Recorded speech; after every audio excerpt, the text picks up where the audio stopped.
Remember earlier when I told you that if you get up and do the open mic at the end of the show, you're going to end up being in the next show? That's what's going to happen right now. Sylvanus Paul. Get on up here.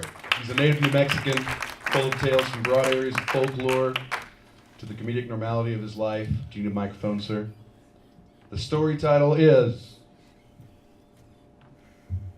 The White-Winged Dove Sings a Song Sounds Like She's Singing. Oh, wait. The Long-Winged Ship Flier of Shiprock, New Mexico. Sorry, my eyesight's really bad. I like it this way. All of New Mexico is mapped through the tribal groups through stories of geographical areas. So I'm going to share one of you. As they say in my childhood, long ago, the whole land was roamed by giants and monsters meant to eat the children of men. The children of men and women lost their bloodlines, lost their crops, all to the giants and monsters and creatures from the earth. Over and over, these parents, these childrenless families would pray to the sun, pray to the deities, come help us.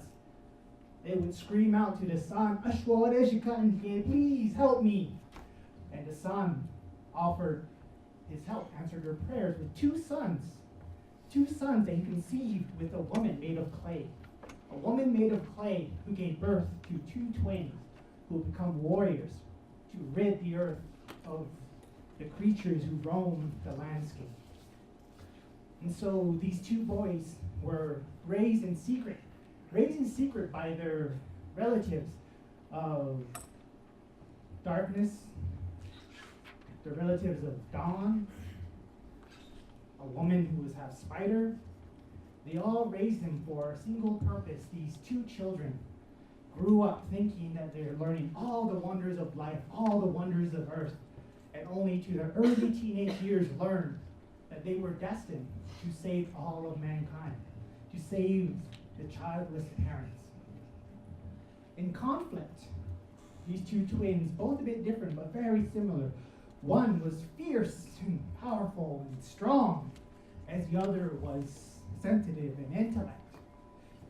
Would think and would protest against his meaning, his destiny, and had a hard time fighting with his brother, who would protest in his own way against the earth, against the sun, against the night, against the ground, against his mother of clay. So his relatives of stars, of light, of rock, of sparkles, gifted this brother with crystal, a magic crystal, and gifted his brother a fierce power with the magic of thundering spears, thundering arrows, weapons to conquer these lands of monsters and creatures. And off they went, battling creature after creature, fight after fight, until they came upon this rock that was the home of a long-winged bird who would fly distance and miles, eyes that can see over valleys with attack caravans from above. So they ventured to this place. And the brother, filled with fierce power and anger, wanted to run full force to this creature in the sky. This creature in the sky lived upon this high rock tower. And the brother of fierce and force would run into the open valleys to be seen. And he would be screaming at him, "Get me! I'm here, get me!" As his brother watched from a side of a hill, fearing for his brother's life, looked back to the crystal gifted to him from his relatives.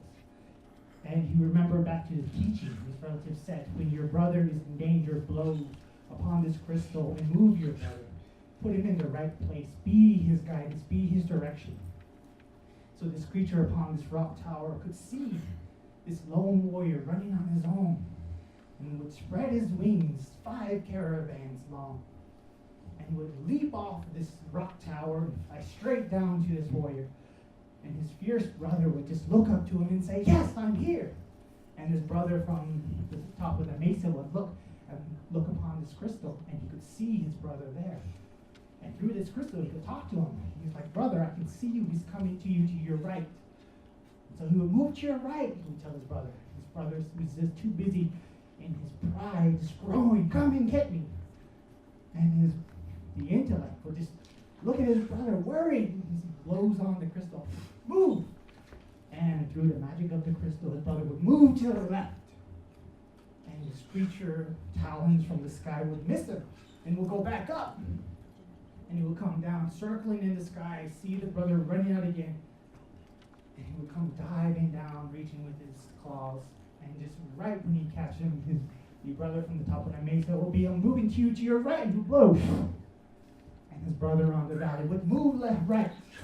And again, the creature missed him, but with anger, whipped out his wings far and wide, and the brother, fierce of power, got his lightning with the spear, and had that one choice to either struck the bird or listen to his brother on top of a mesa who kept telling him, this is not you.